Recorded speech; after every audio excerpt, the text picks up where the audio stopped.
itu ada empat empat golongan ya Pak? Iya.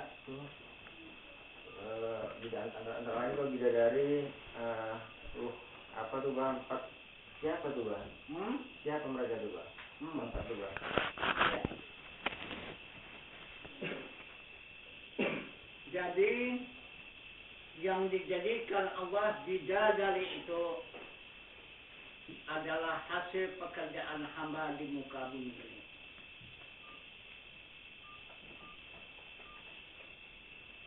Jadi siapa yang dapat meneruskan perjalanan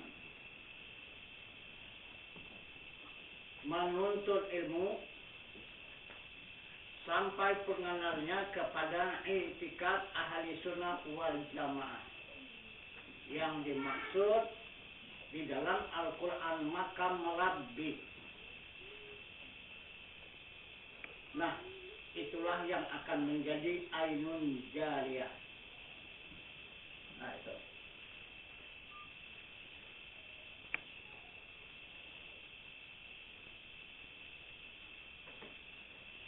Kemudian yang kedua yang dijumpai oleh Rasulullah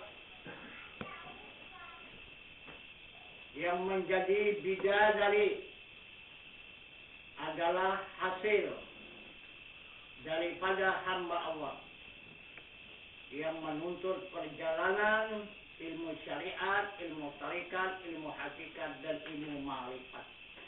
Tiap-tiap satu huruf didapat oleh hamba Allah yang menuntut ilmu itu menjadi satu bidadari. Kalau i'tikad ahli sunnah wal jamaah tadi satu huruf menjadi satu ainun jariyah.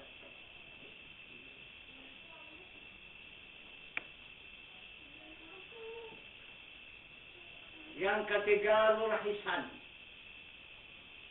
Ruh Hisan yang dijadikan oleh Allah Subhanahu wa Ta'ala pada hasil titisan daripada orang yang mengambil air sembahyang, mengambil air duduk. Berapa kepercikan air itu? Satu titis menjadi satu Ruh Hisan. Itu. Yang keempat, yang dijadikan oleh Allah Subhanahu wa Ta'ala Ruh Widan, kanak-kanak yang sedang asik bermain, adalah hasil daripada mandi suci. Air, kepercikan air orang mandi suci itu menjadi satu titik, menjadi satu Ruh Widan. Nah, itu maka orang penting kali menjaga mandi suci itu jangan sampai mustakmal air itu. Apabila mustakmal itu air, maka tidak sah mandi. Maka tidaklah kita mendapat kesucian. Nah, itu maka perlu hati-hati betul menjaga air itu. Jangan sampai mustakmal. Jangan asal mandi saja. Dia tidak serupa dengan mandi biasa sukati. Asal basah aja udah, ini tak bisa.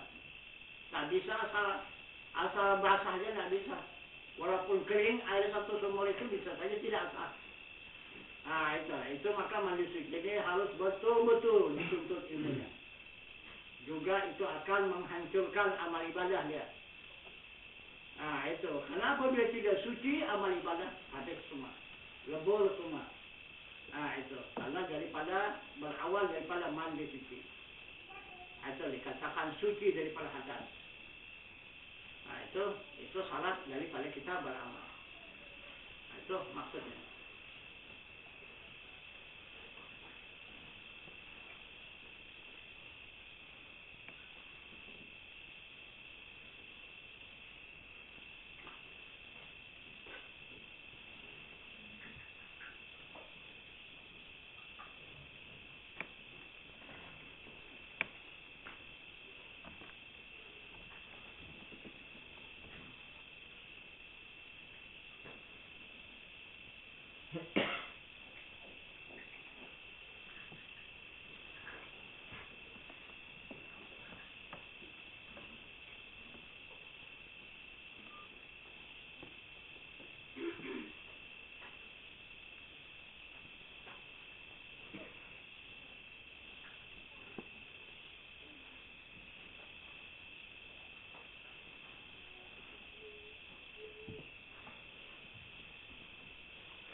Ainun Jariyah itu tidak pernah diceritakan bagaimana kecantikan rupanya. Cuman hanya sedikit diriwayatkan.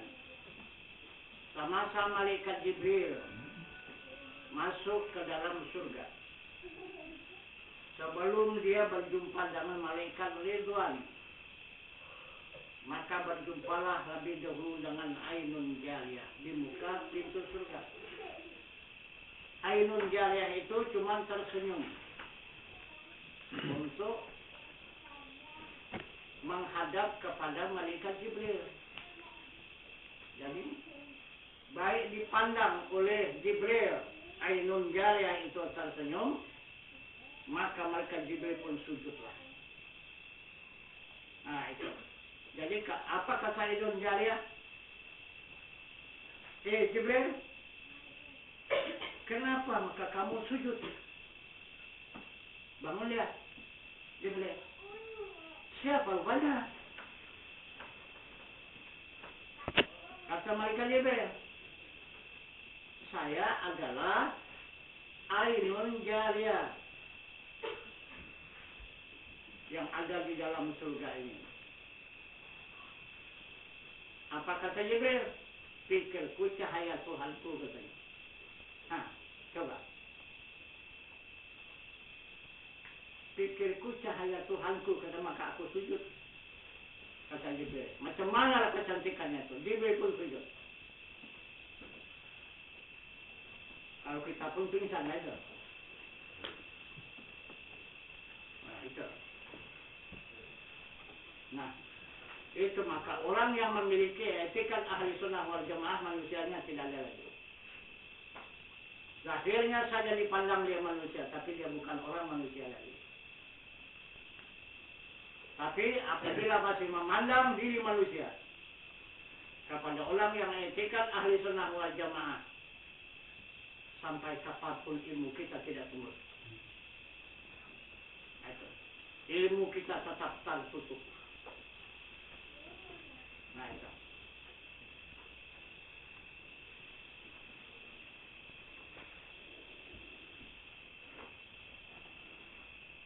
Itu maka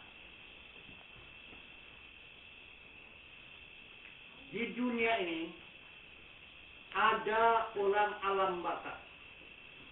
Di dunia ini membaur dengan manusia biasa.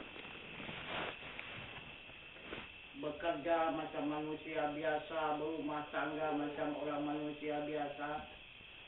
Segala-galanya seperti orang kita biasa begitu. Tapi dia bukan orang dunia. Dia adalah orang alam baka.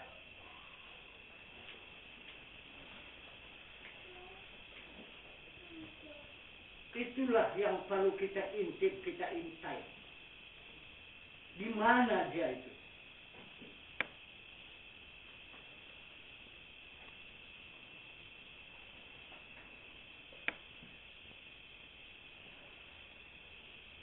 Kalau di awal dunia ini dulu, itu diri Rasulullah. Itu makalah surah di sana sini, ke sana kemari, ke sana kemari. Sedikit coba yang mana Rasulullah itu.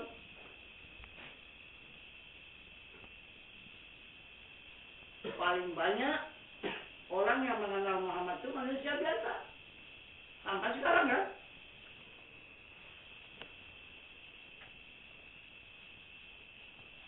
Selama 95% yang memandang Muhammad itu adalah orang dunia. Sedangkan Tuhan mengatakan Muhammad itu orang mana? Dan Nabi Isa pun mengatakan orang mana? Maka Allah menunjukkan Muhammad yang turun ke dunia yang membaur dengan manusia 63 tahun. Allahu nurus samawati wal ardh. Di surah An-Nur. Allah menerangi di langit dan di bumi.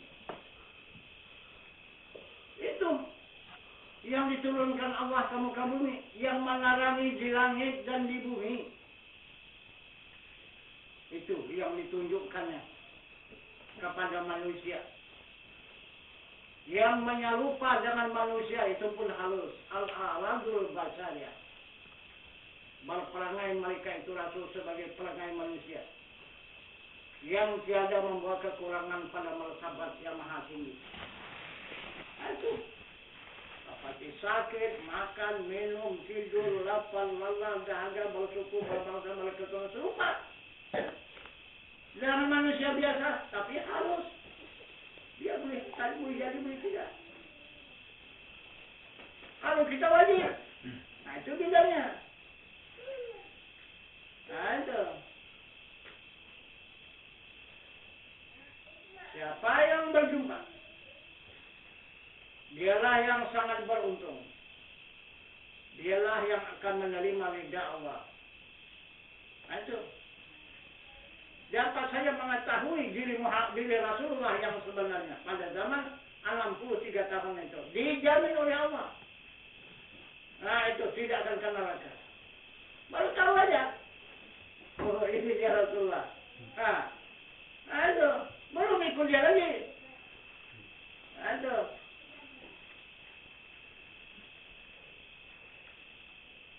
Itu contohnya. Itu yang dikatakan oleh Allah contoh. Wah, contoh dia. Jadi satu muslim itu ada orang yang menyentuh dia itu. Dia hanya contoh pertama. Nah, itu.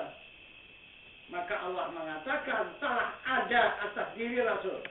Nah, kan?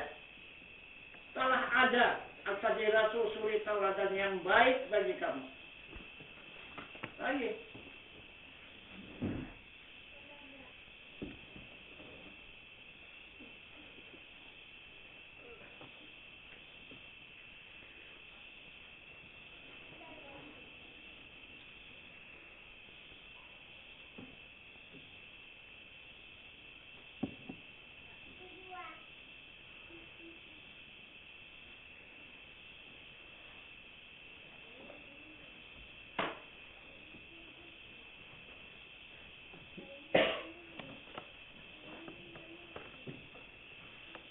Jadi kemudian didapat keterangan ini oleh Yahudi. Nah, itu kan ada tercatat dalam Al-Quran itu. Nah, itu apa saja tingkah laku perjalanan Muhammad Rasulullah di muka bumi ini tercatat semuanya di ayat suci Al-Quran. Itu orang Yahudi ahli Al-Quran. Nah, itu dia ahlinya. Cuman saja tidak beriman kepada Allah. Nah, itu kalau kepada Allah dia tidak tebus. Nah, itu karena Allah itu rahasia. Maka tidak berjumpa dia dengan Allah. Tapi kalau dengan yang lain bisa. Bisa dia menjadikan kapal yang begitu besar ribuan orang meluncur di lautan sana. Itu dari Al-Quran.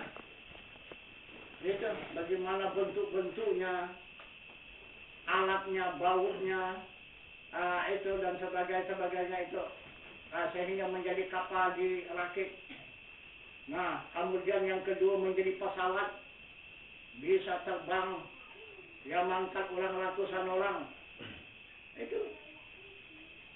Dari Al-Quran. Kita bilang kita punya Quran, bangsanya. Yang begini. Betul itu? Ada.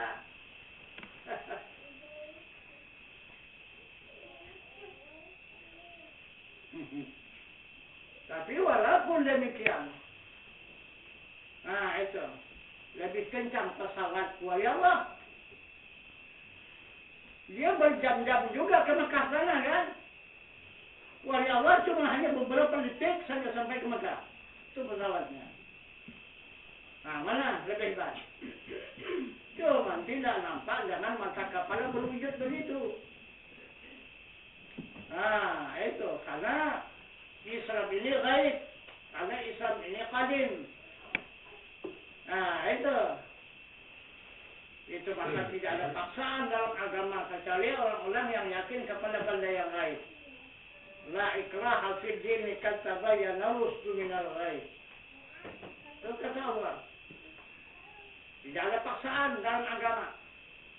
Kecuali mereka yang yakin dan percaya kepada benda-benda yang lain. Apa yang gaib? Seperti Allah gaib, Muhammad gaib, Rasul gaib, surga gaib, neraka gaib, kan? Semua gaib. Kalau percaya dengan itu, nah itu dipaksakan agama itu. Nah itu. Tapi pun tidak percaya itu silakan. Mau beragama-agama tidak. Itu kata Allah. Tapi kalau orang yakin bahasa adanya Allah, diwajibkan, dipaksakan. Nah itu, mempercayai kepada yang lain. Nah itu, beragama. Diwajibkan, dipaksakan beragama. Nah itu.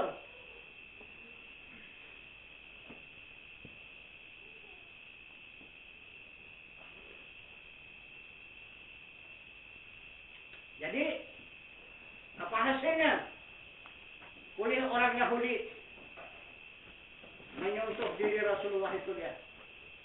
Diri Rasulullah itu menyamarkan dunia ini menyerupai manusia. Itu. Diciptakannya, dibikinnya piring terbang. Ada piring terbang rupanya. Orang angkasa luar katanya kan. Ini maksudnya orang alam bakal tadi. Nah itu. Sakti orangnya. Nah itu, turun ke dunia nih. Nah itu, berkawan dengan orang dunia. Nah, memberikan petunjuk itu ini. Padahal dia bukan orang dunia. Nah, cuma dikatakan sudah angkasa luar, katanya kan. Jadi kendaraannya piring terbang. Nah itu, jangan secepat kilat saja perjalanan dia. Dah sampai ke bumi. Nah itu, apabila hampir ketahuan orang, dah, dia belum berangkat. Balik lagi ke angkasa sana. Ini cerita Yahudi. Itu panjang itu tadi. Nah itu. Itu hayalan. Karena orang ahli hayal itu. Apa saja dihayalkannya bisa jadi itu. Dibikinnya apa yang dihayalkannya itu dijadikannya. Bikinnya alatnya. Nah itu. Macam itu. Film kartun itu kan. Itu apa yang dibikinnya itu. Itu dia menyentuh yang dikatakan apa namanya? Satu manusia nanti yang akan keluar menggantikan diri manusia ini. Nah itu.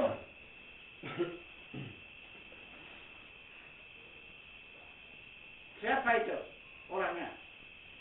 Yang di seberang pulau Mekah itu.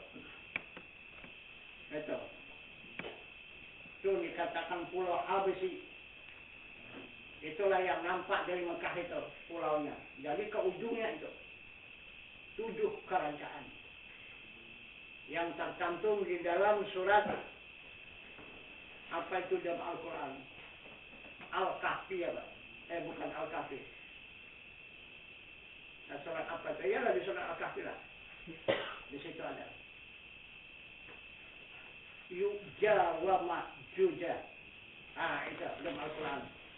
Itulah 7 kerajaan itu. Nah itu. Kepalanya saja berupa manusia, tapi badannya berupa binatang. Nah itu.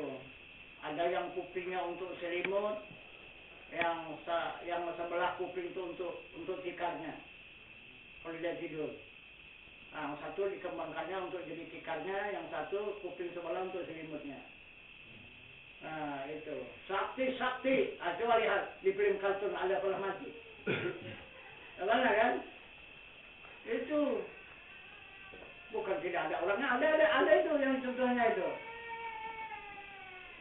Nah itu belum lagi keluar sudah digambarnya, dimainkannya. Karena dulu sudah pernah keluar itu. Nah itu tapi paling ganas memakan manusia. Itu Yu'ja wa Ma'juja itu.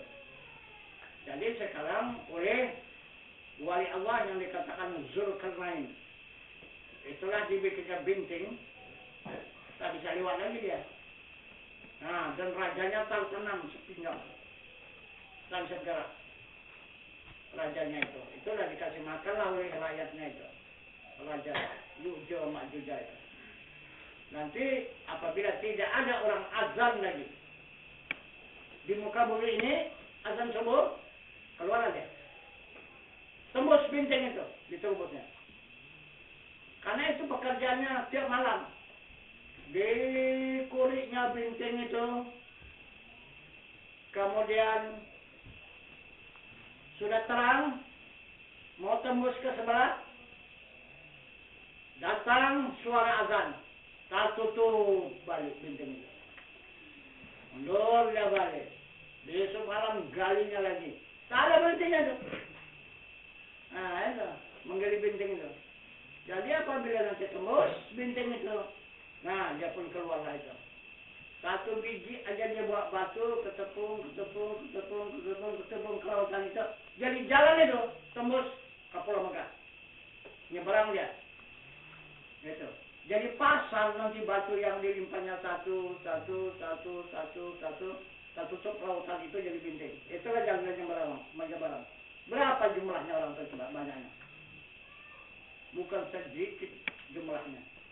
Itu Ya'juj wa Ma'juj itu. Itu Al-Quran saja. Itu. Kalau tidak salah surat Al-Kahfi. Nah, itu. Itulah yang menghabiskan manusia di muka bumi nanti. Tapi manusia yang tidak beriman lagi yang dimakannya itu. Kalau yang beriman dah duluan habis.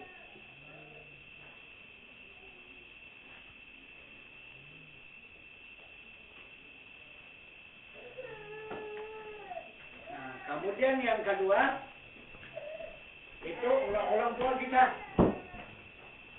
Nah itu, semasa belum ada permainan di dunia ini, apa kerja orang tua itu? Kerja orang tua itu mengumpulkan anak-anak pemuda, pemudi, laki-laki dan perempuan ada dengan cerita dongeng. Nah, bercerita di asal malam, mulailah cerita. Nah, berkumpulah semua mendengarkan cerita itu. Bermacam-macam cerita. Nah, termasuklah itu ceritanya. Cerita mengintai orang yang luar angkasa yang ada di dunia ini. Nah, di situ apa katanya?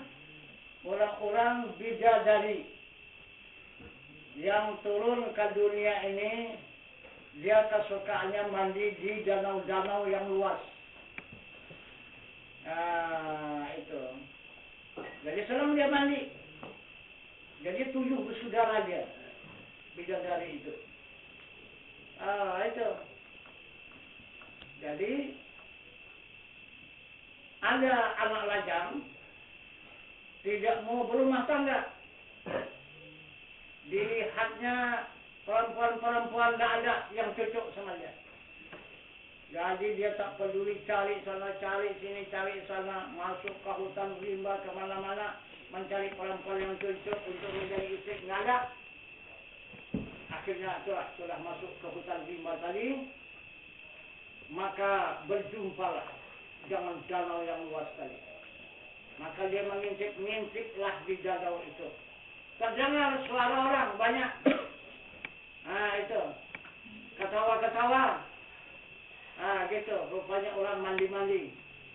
Siapa? Itu tadi. Orang dari luar angkasa sana. Orang dari surga sana. Turun ke dunia ini mandi-mandi. Itulah bidadari. Apa sayapnya? Selindang. Nah itu.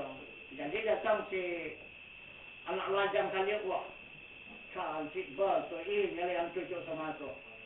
Nah ini ku ambillah satu. Bagaimana cara ngambilnya? Yang manapun jadi semua cantik, sama saja tidak tapi ambil satu.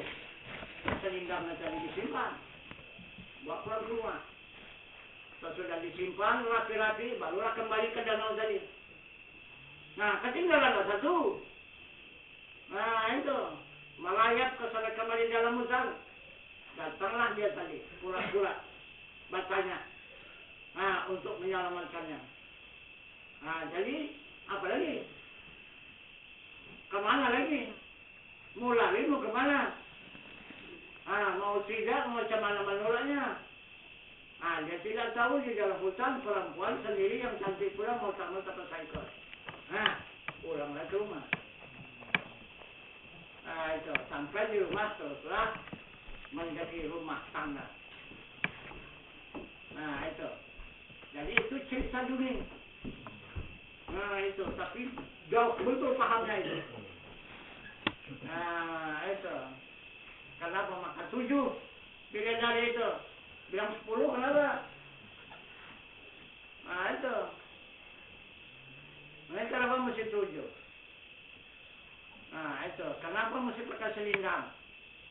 Dia bakal bisa terbang. Kalau ada selendang tak bisa terbang. Itu. Jadi itu semua sindiran.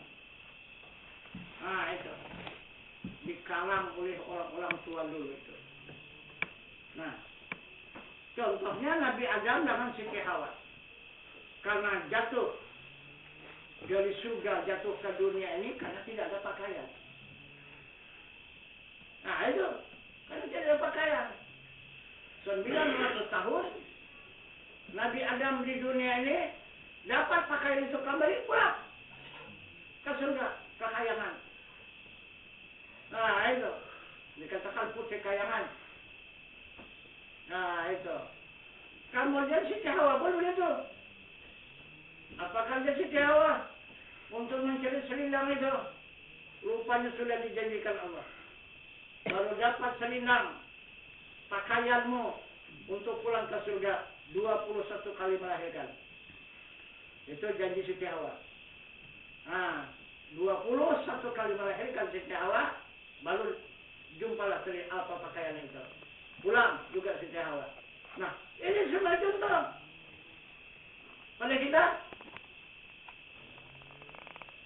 apa pakaian untuk ikut Adam alaihissalam? Kalau kita ini anak cucu Adam, untuk mengikut Adam kembali ke mana tempat kediaman Adam? Di dalam surga. Macam mana mau ke surga? Pakaian kita belum ada. Itu. Salah mengintip dulu. Orang yang dari alam bakal sana membawa pakaian turun ke dunia ini. Itu. Kalau yang mau diintip untuk mendapatkan pakaian. Itu. Dapat pakaian, pulang. Bisa ikut Anda. Itu. Maka dikatakannya di dalam kitab sana, nama kainnya sundusin istibrakin. Itu kainnya. Itu banyak kali sindiran-sindiran. Bukan saja Al-Quran mempunyai iktibar al-misal. Itu untuk jalan kita kembali kepada Allah Subhanahu wa Ta'ala, mengikut para rasul. Itu.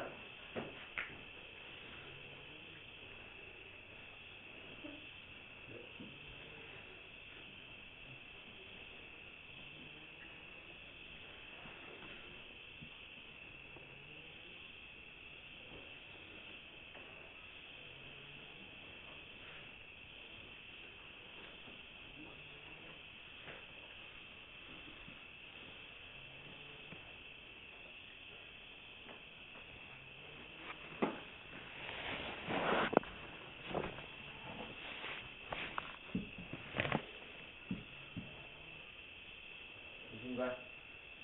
Jadi dari sindiran itu kan Mbah, komen itu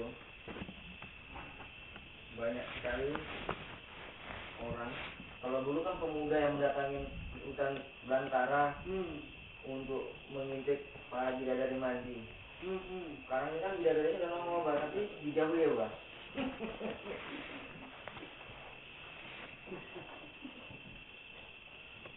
Tak tanda. Tanda ya Mbah.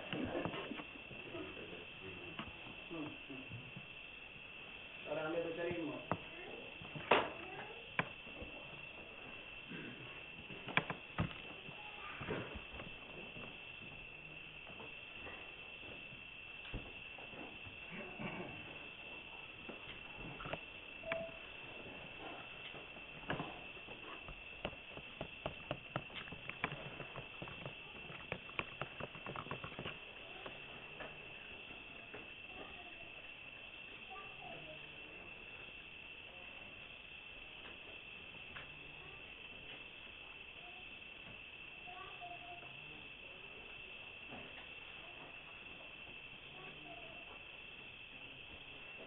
Tajin tuan. Mengenai diangkat menjadi anak rasul. Jadi itu kan menjaga syafaat dan seseorang itu tidak mengajak dan tidak mujabalah. Apakah itu sudah terhapus? Itu tergantung kepada pengakuan dia. Apabila dia memutuskan, itu hapus itu. Itu serupa dengan orang suami istri. Nah itu. Apabila dia ucapkannya perceraian itu, maka putuslah. Tapi disebabkan sesuatu. Misalnya usaha. Ada yang bertahun baru berjumpa dia. Kembali dia menyatu menjadi suami istri. Nah, ada saja 3 bulan 10 hari. Satu rumah. Nah, apabila diucapkannya pelaturan dan pantangan hubungan suami istri itu, maka putuslah hubungan. Nah, itu. Karena sama-sama nikah. Hubungan kepada Allah nikah, hubungan kepada Rasul nikah, hubungan suami istri nikah. Nah itu.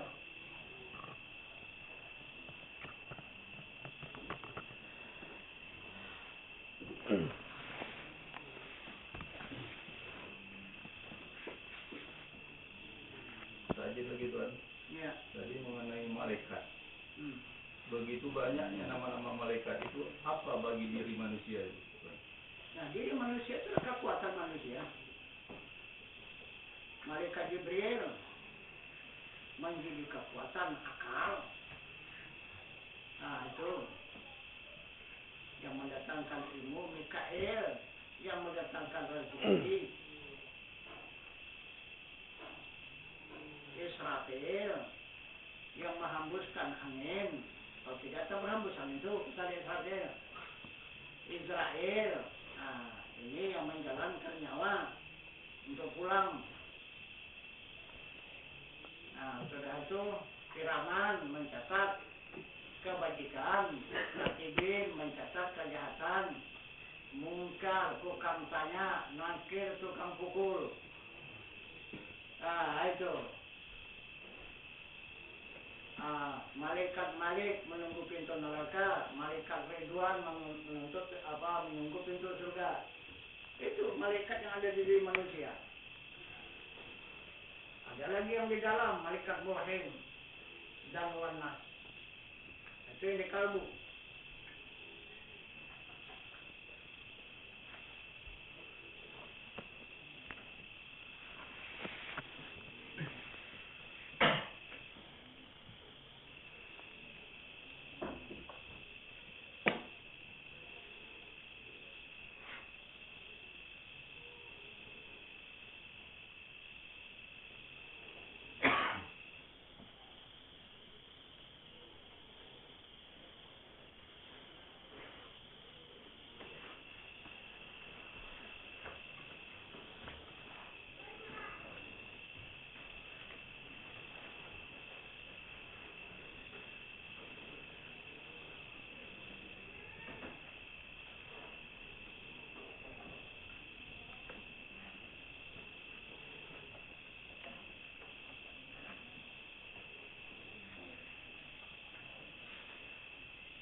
Mohon izin Tuan, tadi diterangkan bahwasanya seluruh amal ibadah tidak akan diterima apabila tidak menjadi diri Muhammad Tuan. Ya. Jadi untuk menjadi diri Muhammad bagaimana caranya Tuan? Itu dengan ilmu lah.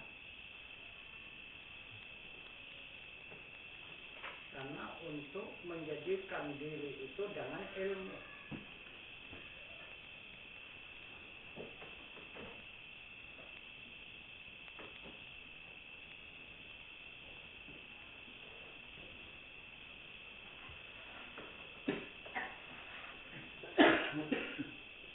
Itu dikatakan ilmu hakikat. Nama ilmunya. Kalau menjadikan diri malaikat, ilmu malaikat. Itu menjadi malaikatlah diri kita itu. Kalau menjadikan manusia, ilmu syariat. Nah itu.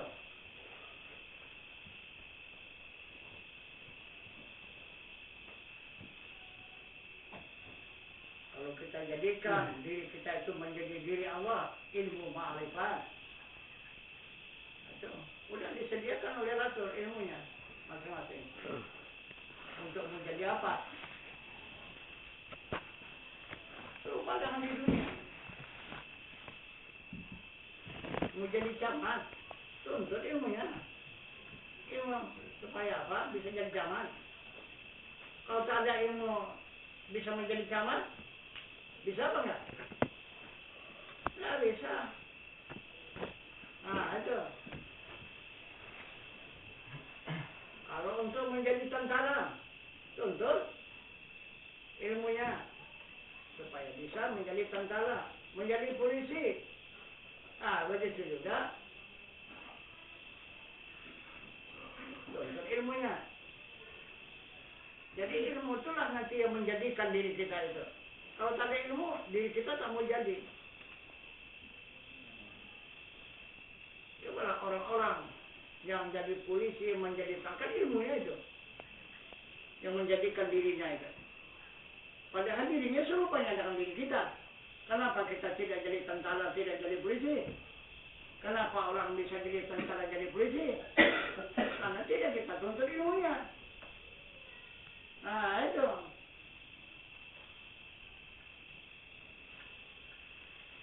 Nah sesudah dituntut ilmunya, baru diamalkannya. Nah itulah dia yang dikatakan latihan. Berlatihlah dia.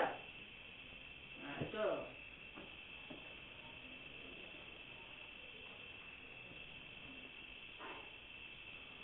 Ini masalah contoh urusan dunia. Jadi kita ini untuk menuju akhirat.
Tuan.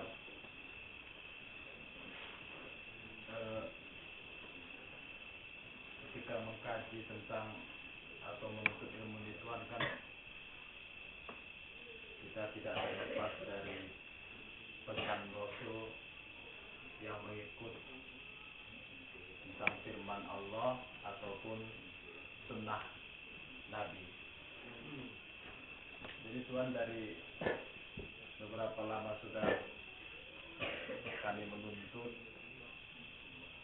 bahwa ternyata untuk sampai kepada pengenalan terhadap Allah dan Muhammad itu tidak bisa menggunakan tafsir Tuan, tafsir Al-Quran. Tapi seperti yang Tuan sampaikan bahwa harus bisa memahami makna dari Al-Quran itu. Oh bukan, kalau tafsir itu. Itu bukan dari tafsir kita memahami Al-Quran itu. Itu makna, bukan tafsir. Iya Tuan. Nah itu salah paham. Nah itu. Jadi Tuan, kan yang kalau yang macam misalnya di ustaz-ustaz yang ada sekarang Tuan di akademisi itu yang diperkenalkan kan tafsir Tuan. Itu tafsir. Tafsir. Cuman yang jadi pertanyaan saya begini Tuan.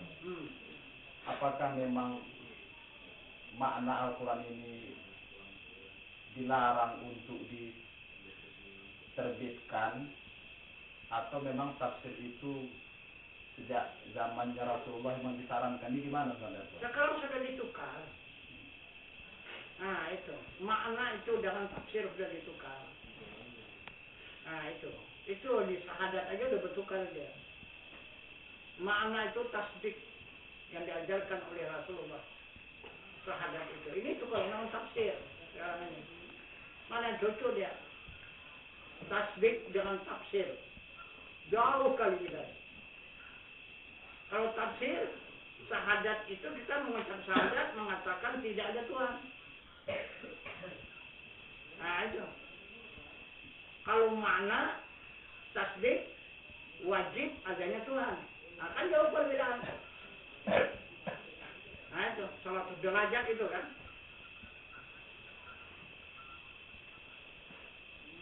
Kalau tasdik yang diajarkan oleh Rasulullah,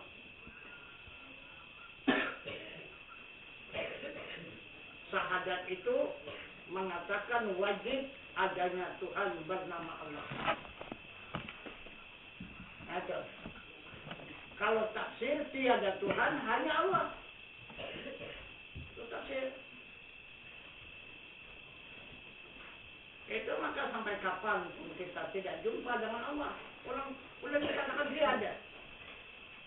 Yang tiada mana bisa dicari? Mana bisa dikenali kalau tiada? Nah itu. Maka wajib dikenal karena dia wajib ada. Mustahil tiada. Nah itu maka wajib dikenal.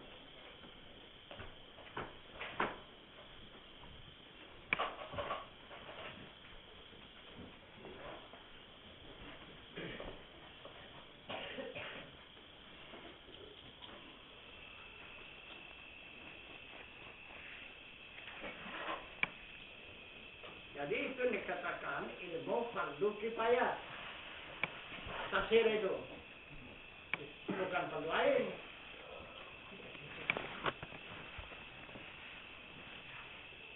Kita buka baru ini. Kita sediakan gurunya. Kami gaji gurunya. Tak ada murid yang mau belajar. Salah siapa? Salah guru lagi, salah siapa? Coba sudah disediakan. Tinggal belajar aja. Nah, itu, bebas. Nah, itu. Berapa bulan cuma jalan? Hah? Sekarang gurunya belum berhenti. Tak ada yang mau belajar, tak ada murid. Nah, kenapa mesti guru disalahkan? Masalah guru bukan. Udah disiapkan.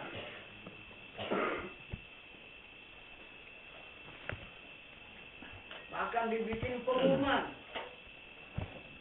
Itu seluruh jamaah fardu ain mengikuti pelajaran fardu kifayah. Mengetahui nahu saraf mantik bayan. Halo. Mana? Siapa lagi yang salah coba? Kita sudah dituntut oleh majelis ulama kan? Yang fardu ain saja bergerak fardu kifayah kemana kan? Ya. Nah, kita kalau yang salah yang ngaku juga kan memang tidak ada fardu kifayah. Nah, itu dipelajarkan di situ di umum. Kita bikin supaya fardu ain ini mengetahui fardu kifayah. Padahal fardu kifayah itu bukan semua orang. Satu orang satu negeri sudah cukup.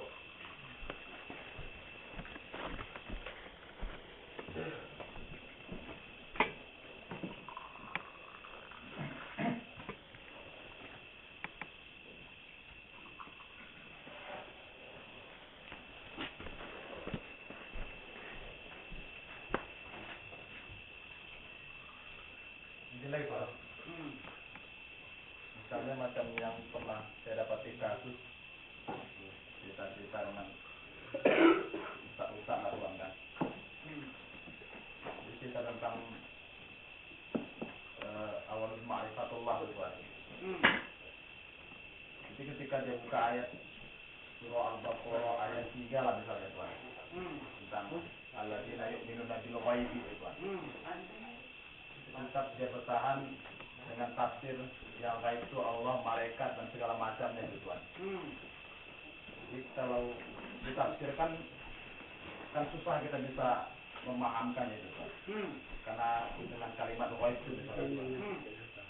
Berarti dengan tafsir ini nggak selesai Tuhan. Masalah ini. Jadi artinya pemahaman Quran ini kan betul-betul harus bisa dipahami gitu Tuhan. Sementara kalau untuk dicari ulama-ulama seperti itu untuk sekarang ini kan susah sekali Tuhan. Ditawarkan tafsir saja Tuhan. Tidak sampai ke tujuan Tuhan. Jadi banyak ayat-ayat itu yang memang kadang-kadang bisa mengganjal kita untuk bisa memahamkan orang Tuhan. Tapi sudah dikatakan oleh jamaah kita yang berbayat pada bulan puasa baru ini yang datang dari negeri Belanda sana 95% ustaz yang seperti itu. Itu Belanda punya katanya. Bukan Indonesia punya. Indonesia 5% cuma. Entah di mana dia ulamanya tak tahu tak. Yang 5% itu. Tapi yang 90% sekarang yang menguasai umat Islam pada saat sekarang ini itu saja ulama Belanda. Ulama penjajah kata dia. Itu jamaah yang berbuat baik bulan puasa baru ini. Orang dari negeri Belanda. Nah itu bukan sedikit jamaah yang menyaksikan. Karena Belanda itu sendiri yang menceritakan sama dia.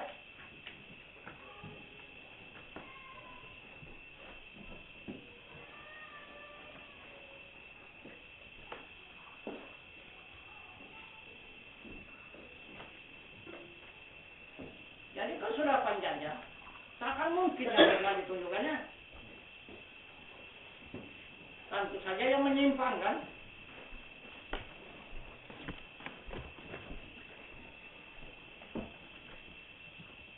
Aku sih nambah. Aku sih kalau tes yang benar, mesti melawan dia kan. Nah ya.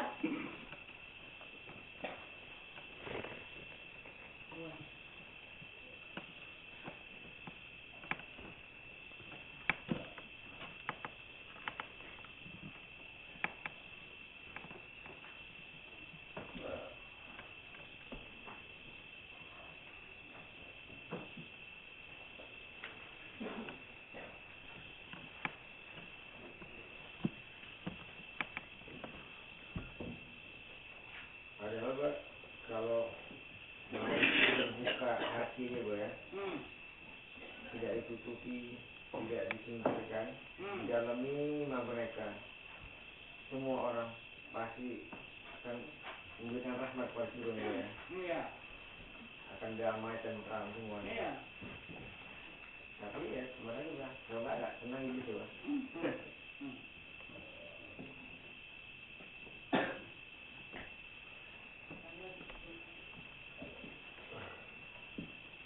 Tuhan. Jadi untuk bisa sampai ke memahami makna Al-Quran itu Tuhan, apakah memang hanya Al-Quran yang nakal saja yang mau dikaji, atau dengan Al-Quran yang mujmal itu Tuhan bisa memahami makna yang nakal itu? Ya itu juga Al-Quran. Dulu yang beberapa ratus ribu tahun dulu Quran apa sekarang? Zaman ini rasul-rasul yang terdahulu itu. Ini kan Al-Quran sesudah Muhammad berada. Jadi rasul yang terdahulu itu mana pelajarannya? Dari mana?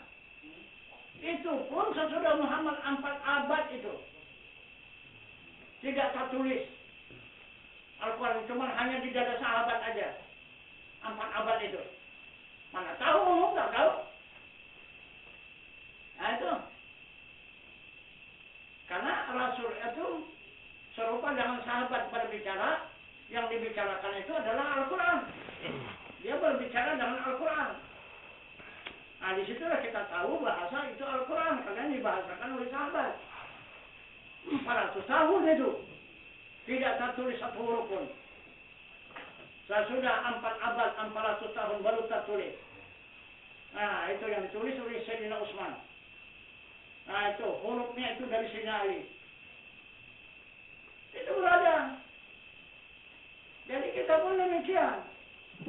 Kita mempelajari ilmu, menerima ilmu dari Allah ini dari yang tidak tertulis itu. Itu yang dikatakan Al-Quran. Ini yang tertulis bukan Al-Quran, ini kitab suci namanya. Bukan itu Al-Quran, petunjuk kepada Al-Quran. Untuk mencari Al-Quran melewati kitab suci ada petunjuknya. Misalnya di Bukit Tua tadi, ada gambar tangan gini, tertulis di papan, ada telunjuk yang menunjuk ke sana. Ah itu, Desa Darat Hulu.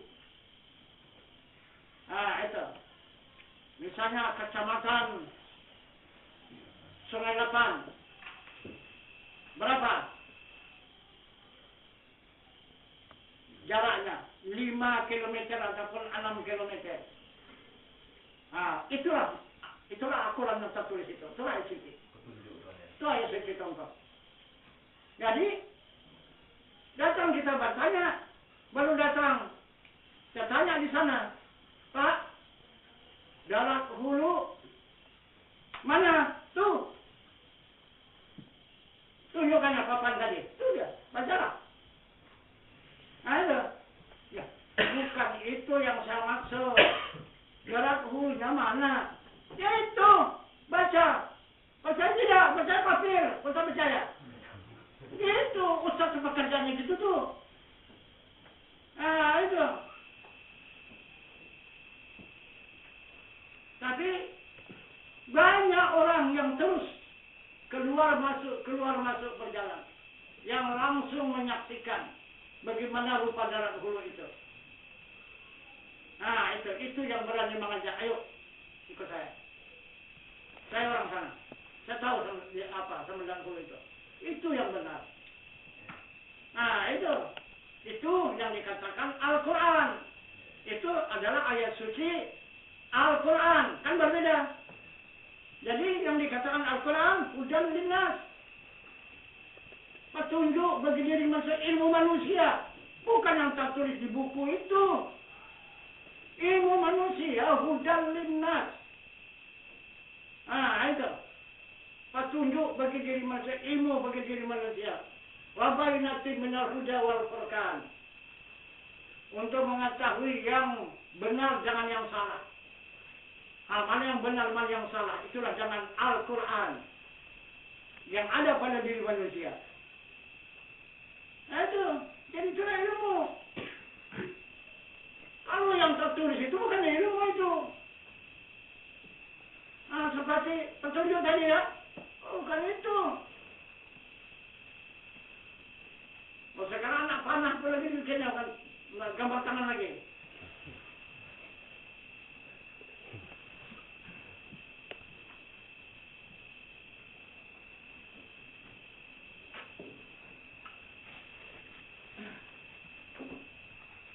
Jadi di disitulah hancurnya musnahnya umat ini.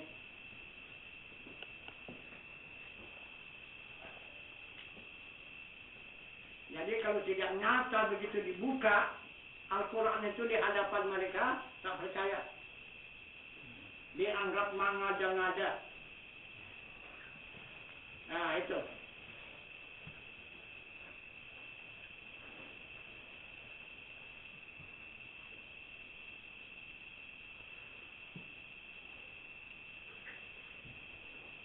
Tapi ditunjukkan pun dengan nyata. Nah juga. Yang mana, jangan tafsir. Tidak juga. Orang tak mau beriman. Macam mana? Orang tak mau percaya.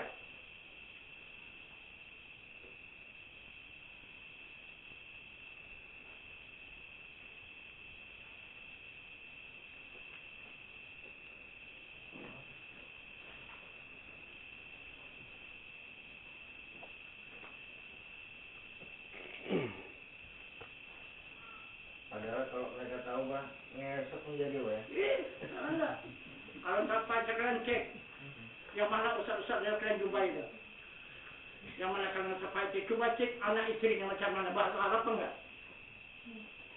Hah? Berbahasa tafsir apa enggak? Anak istrinya di rumah. Cek dulu. Itu. Kalau tak bisa dia.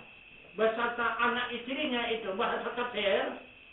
Cuma hanya dia sendiri yang tahu. Nah, macam mana itu? Macam mana coba? Kurang benar apa enggak?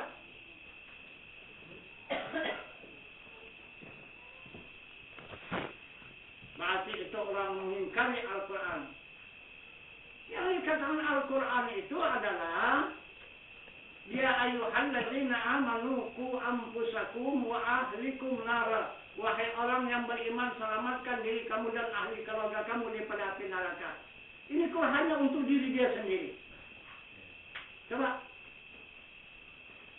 Dihantamkan ke orang luar pula itu. Tidak dalam rumah tangga dia. Adakah kewajiban dia mengajari orang banyak? Memperbaiki orang banyak? Tidak ada kewajiban dia. Anak istrinya dulu. Orang tuanya dulu, selamatkannya dulu. Kalau benar, diri dia selamat.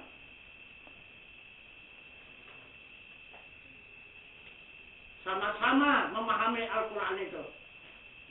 Dia paham Al-Quran, istrinya kenal dengan Al-Quran, maknya kenal dengan Al-Quran, ayahnya kenal dengan Al-Quran, baru berikut anak-anaknya kenal dengan Al-Quran. Itu betul-betul.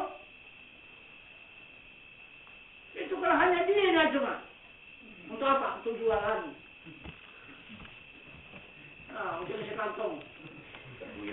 Pergi ke sana, dapat satu amplop, pergi sana, satu amplop, ke sana, satu amplop. Itu. Nah, itu. Tapi bukan kita mencaci, tapi begitu buktinya kenyataannya. Kalau sudah Jumat berebut, bergaduh. Nah, itu. Aduh. Ada. Datang panitia, kamu sana ya, khutbah pada Jumat ini. Oh tidak lah Pak Ustaz. Kenapa? Udahlah, yang lain aja lah. Ke sana. Aku cari aja pindah yang lain. Di sana. Ini pun enggak juga. Mana? Coba, milih. Yang mana? Yang tebal apotnya. Itu kan Ustaz kurang ajar semuanya itu. Yang betul. Mana lebih tebal amplop kasih itu dia. Mau jadi baca khutbah, mau apa, jadi imam. Jualan sekarang, banyak orang jualan. Lagi bagus orang minta sedekah di jalan itu, daripada yang begitu. Itu malu itu. Tuhan pun malu. Kalau yang begitu. Kita lagi usaha makan. Daripada menghinakan Allah begitu. Itu kan menghinakan Allah itu. Masa soal angkut saja berebut-rebut. Nah, saya percaya boleh kalian masuki komplotan orang itu. Apa namanya komplotan itu? Ustaz pemilik Pak. Ustaz apa namanya itu? Hah? FPI. Apa namanya? FPI. OPJ apa ada? Hah? OPJ. Kumpul ulama paling jenggot. Apa Dewan Masjid Indonesia itu majelis dakwah Pak, majelis dakwah Indonesia FPI. Tadi ada juga banyak ikatan dakwah. Pas ya Pak ya, berarti itu ulama-ulama burung. Itu dia. Kalau sudah Jumat kumpul itu di kantor. Nah, masing-masing melihat ketika suatu sembahyang mana kira yang apa. Yang kira yang agak tebal lah begitu kan. Beberapa kali sempat menjaga dengan Ustaz Konang juga Pak. Panang jenggot nasihat yang lebih sama dia. Jadi saya lihat, saya duduk lah, jadi ngapain dia. Saya berkata sama dia, semua nasihat yang mulia berikan menunjukkan hati dia bilang. Ada sebenarnya saya mau bertanya, silakan. Saya mau bertanya satu saja. Saya ingin siapa sesungguhnya Tuhan ini? Dijawab sama dia, saya adalah seorang hamba Allah yang hina dina, lemah dan papa, yang hanya bertugas menjalankan perintah Allah dan meninggalkan semua larangannya, tetap menjalankan sunnah Rasul. Saya tanya lagi, bagaimana Bapak bisa mengetahui Bapak itu seorang hamba Allah? Bagaimana Bapak bisa mengetahui Bapak itu hamba yang lemah, hina dan papa? Nggak dijawab itu kan? Dia diem aja, ditanya saya kan, pergi dia. Jadi gimana ya? Hanya bermodalkan tanya jenggot, ya baik Ustaz.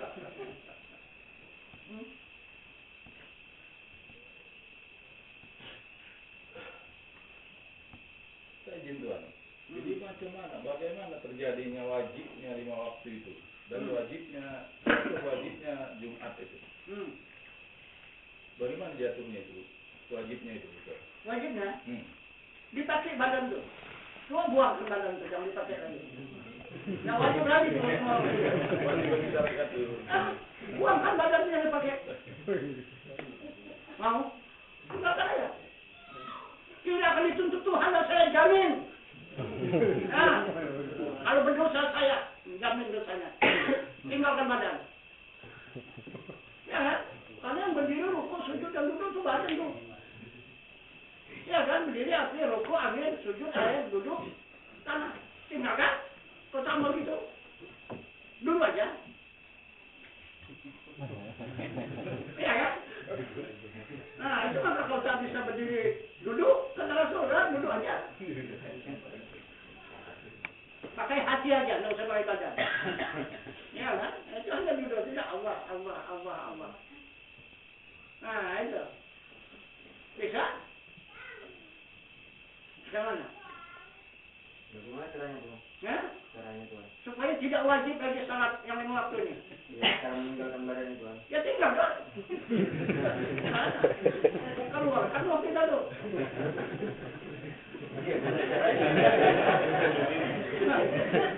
Nah, picek aja itu oleh 5 menit.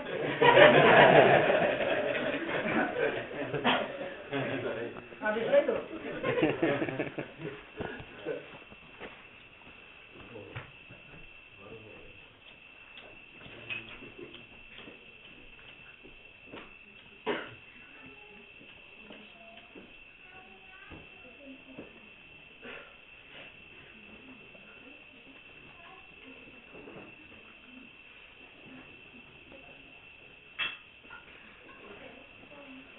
Kalau kata Allah, itu adalah ucapan terima kasih. Hanya untuk berterima kasih aja itu.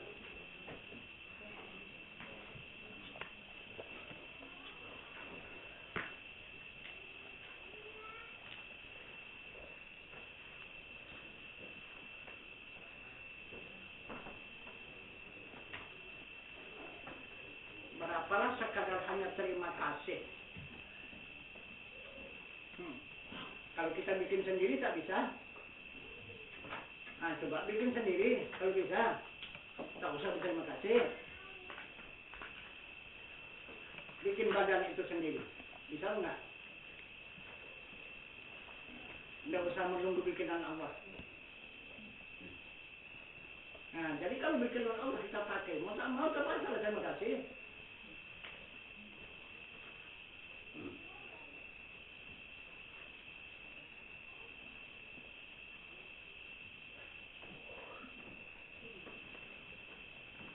Izin Tuan. Jasmani berkehendak dengan rohani, rohani berkehendak dengan nurani, nurani berkehendak kepada Rabbani. Gimana jalannya Tuan? Bukan berkehendak dia berdiri.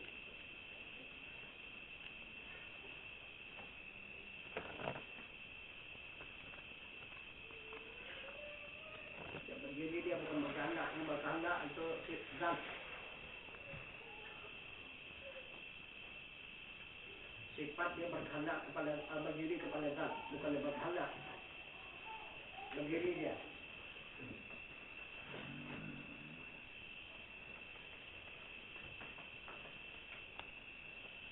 Apabila berdiri dia bangun. Apabila duduk tidur. Nah itu. Apabila berbaring dia pulang. Nah, itulah sifat. Pasti berbaring itu bersamaan. Nah itu pulang. Kalau duduk aja, nah itu baru tidur. Berdiri bangun. Itu sifat orang zat.